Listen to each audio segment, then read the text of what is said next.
Who would make the best starting 11 in European football at the moment? El Clasico just happened. A lot of things, a lot of moving pieces in the Premier League. We've got Leicester sitting top of the table. So there's a lot of people that could be discussing things about who would make the best team in Europe at the moment, best starting 11. So we've brought in a couple of people who can definitely help in this decision. So we've got the True Geordie, as always. Great to have him on. And we've got Vitaly from Real Galactico. So gentlemen, this is interesting. There was a Reddit thread that was going around about this. People were arguing, and then Bleacher Report ran a story very similar to it. And I'm not going to lie, Vitaly, I'm not sure this will hit home with you as much because it might just be a lot of Barcelona players with a couple of better defenders in there, maybe, as you were saying. But it's based on who's been playing well at the moment. So before we get into that, the context of it is Barcelona clearly looking at the best team in Spain at the moment based on the result of the weekend. Bayern Munich cruising at the top of Bundesliga, 8 points clear. And in the Premier League, so much movement in there. I know we've got to touch on Serie A and Ligue 1 as well, but the Premier League, Leicester are sitting top. So there may be a few surprises in there. But starting with the goalkeeper, lads, throw to you, the Geordie first. Who do you think resonates as the best goalkeeper in the world in the moment? Because normally people will say Neuer, and I think that's a safe bet. But it seems like Bravo might actually be making a stake in there for best goalkeeper in form at the moment. Out of the Premier League, obviously that's the league I watch the most, mate. I'll let Vitaly take it on Spain, but obviously Neuer, everyone's going to say that. But you know what? The funniest thing is despite conceding 4 against Liverpool, Joe Hart actually had a really great game. Like that shows how bad City are because Joe Hart's actually had a very good season. You could look at Butland from Stoke, who's had unbelievable. I mean, you're talking about form, yeah. We're not talking about the best players of all time or over the last 5 seasons. We're talking about right now on form. Yeah. You could put Butland against any goalkeeper the way he's played this season. And what about you, Vitaly? When you're looking specifically at, I would say, La Liga, probably the league you focus on the most, would it hurt you to say that Bravo at the moment may be the best goalkeeper in the world, even taking that spot from Neuer, who's kind of held it for so long?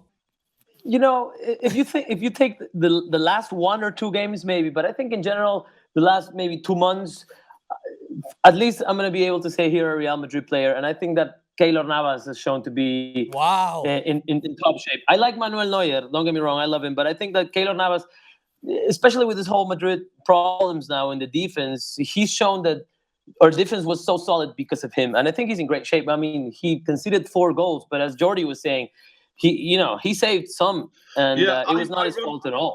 Ironically, I think a lot of people, when it comes to keepers, think of clean sheets. But what often happens is it's the keepers who are getting the most shots at them, who don't play for the best team in the world, who have all the possession. They're not really threatened as much because that midfield has always got the ball. How many shots are keepers having to save? So I think some of the little guys deserve a bit of praise, you know? Yeah, I absolutely agree. But I'm just gonna go as standard as can be, and I'm gonna say that I think that Bravo at the moment, based on what I've seen for the last couple of games, definitely deserves a shout in there as maybe the world's best goalkeeper. And I'll tell you why really quick. Because against Real Madrid, you're 4-0 up and you've got 15 minutes left or 10 minutes left. Real Madrid had an influx of shots. Like Ronaldo had a clear header from point blank range, which was a fantastic save from Bravo to turn over the bar. Benzema had one from the 6-yard box. Bravo again making a great save, stopping Ronaldo one-on-one. These aren't, like, it's not like they were just cruising at 4-0 and Real Madrid weren't actually peppering Barcelona. Bravo had to make some great saves in that game, which was so easy to kind of just lack concentration. I mean, your team's winning 4-0, you're cruising, you could kind of let those goals slip. But I thought he had a great performance in there. So for me, he makes my goalkeeper at the moment. But let's get into defenders. So, Geordie, into you. Based on what you're saying there from the Premier League, who stands out to you at the moment as some of the best players in the Premier League in terms of the defenders? Because usually it might be Man City could have made a good shout. Chelsea usually making a good shout for defenders. But at the moment, for me, there's only one. There's only one, mate. There's only one Premier League defender right now, and I'm sure there'll be some clever bastard in the comments who says otherwise. But there's only one who's standing out in my mind, and it's Mike Smalling. It's got to be Smalling, right? He's Chris Smalling, as some may know him as. I think he's been the most improved player in the last 12 months I've seen. And I just think he's had an unbelievable... He's carrying Man United at the back.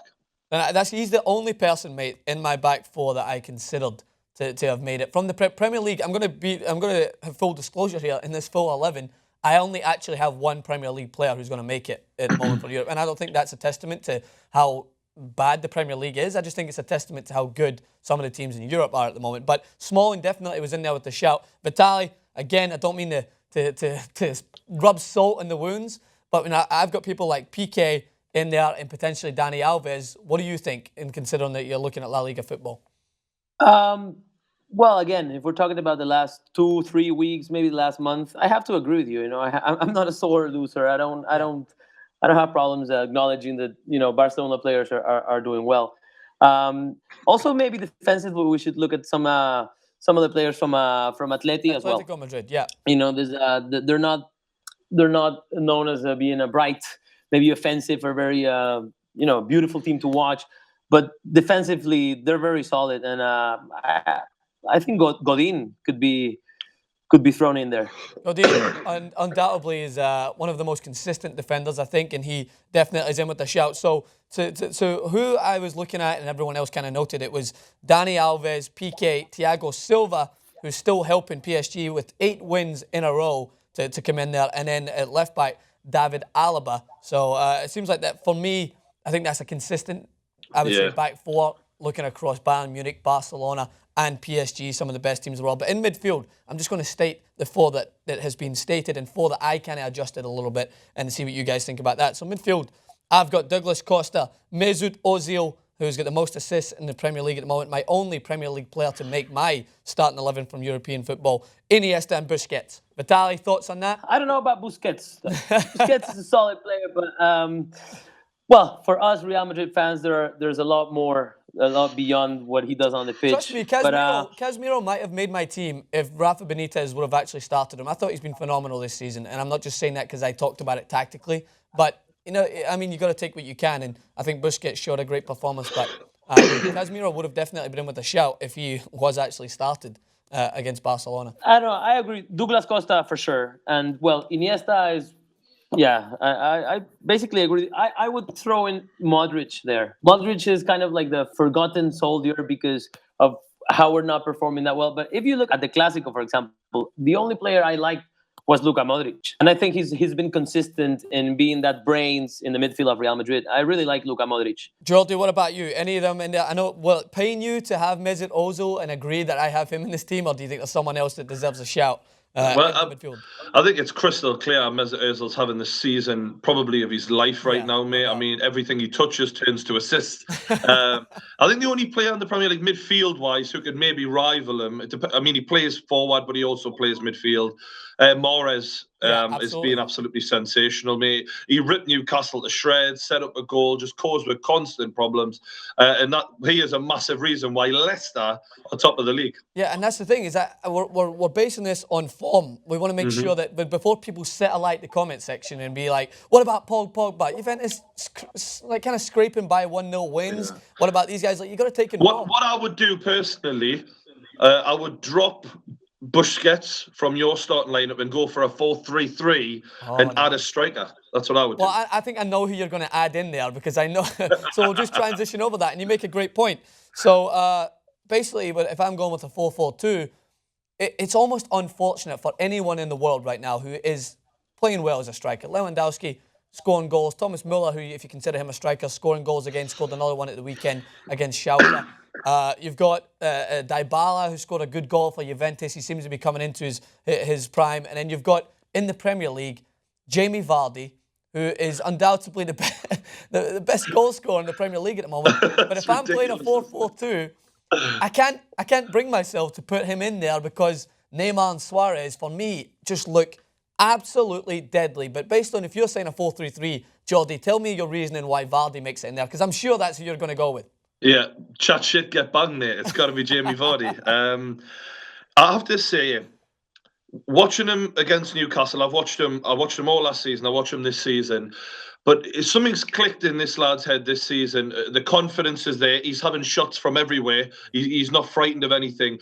But the movement of this lad, it was as if I was watching Neymar and Suarez against Newcastle. It was an identical movement. I mean, he comes in off the left, plays the 1-2, comes in behind the defender. The defenders don't know where he is because he's playing on the fullback. He's coming in. They don't realise he's their responsibility now. Picks the ball up, cuts inside, shoots identical to Neymar. And obviously, he isn't as good as a Neymar or Suarez. But right now, he's playing like a Neymar or Suarez. In the Premier League, and I agree. And it's just because his name is Vardy and not one of them in there. That's why. No, I mean, it's like Jamie. They give him the mic in the dressing room. Do you see that, Jordan? When he had to give his speech after he made it, he's like, "Yeah, the gaffer just told me to put a couple of beers on the coach in the butt, like on the plane." Imagine Neymar saying that after a win against. I mean, Clasico. I nicknamed him James Vardinho a while ago, and it's just like, because if he was called that and he was from Brazil, he'd be 40 million rated pound player, like 40 million rated player. I mean, no doubt. But obviously he's getting on, and we all know that this is temporary. But bloody hell, it's good while it lasts. Exactly, and this is based on form. So Vitaly,